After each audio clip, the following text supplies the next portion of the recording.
Hello, Gold Call fans. Professor Pete here with another episode of the Gold Call Show. Thanks for tuning in. All right, it's Friday afternoon, and things went pretty smooth this week, except till today. Had an awkward conversation with a prospect, and it's happened often, so I wanted to bring it to your attention.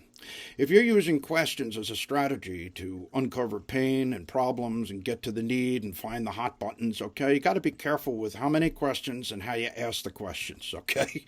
Sometimes if you ask too many questions, you can come across as an interrogator. When you're an interrogator, you're an adversary, and prospects are quick to use their own processes for shutting you down and countering your offensive, let's call it. So I got caught up in this conversation today where it really wasn't my fault. I mean, he picked up the phone and he wasn't very happy. You know a grumpy person when you hear it, right?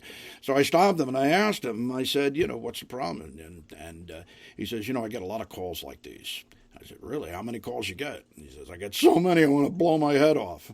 And so I was like, wow, and that sounds like a big problem. So it sounds like I shouldn't have called, all right? There's the negative question. I always ask every question negative. Don't you ask any positive questions. It'll get you in trouble. So it sounds like you don't have any interest in this. It sounds like you have no need for that. It sounds like you don't have a problem with this. Okay? That's the way I go. Because I'd rather have people tell me the truth and that they're not interested within 5 minutes than spend a half an hour trying to win you over. It just works better for my whole psychology, all right?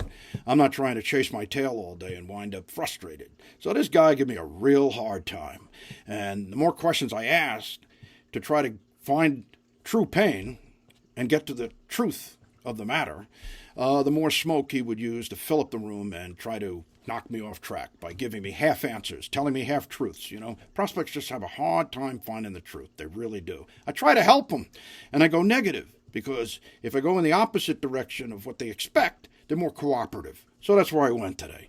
So again, the rhetoric was, sounds like you don't have, sounds like you don't need, sounds like you already do, sounds like... All right. So the more that I asked a question, I guess he felt like he was being backed into a corner because no answer he gave worked. He couldn't wave me off the flight deck. I kept hanging in there because I stand in the batter's box and I take the fastball up here, I don't end the call until, they end it, like my prospect. He hung up on me. He says, you just talked yourself out of it. Out of what, right? Now, I didn't tell you that this prospect called me. I sent him a text information about my service offering and the problem I solved. He was interested. He told me to call him. Didn't remember me, right? This is only like last week.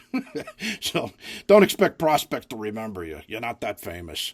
But this prospect, the more I asked him questions, the more arrogant he became. He had a very big, hungry ego, and he was feeding it at my expense. So I kind of got the picture. But I hung in there, and I continued to go negative. Sounds like you don't have a problem I can help you with.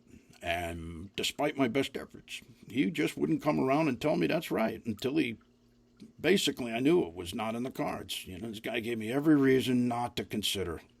But I wanted to make sure, right? So I asked questions. Well, I just want you to be careful with your questions. It's how you ask them and what kinds of questions. And you also have to realize that sometimes your questions, even though they're not offensive at all or not attacking, matter of fact, they're laying back.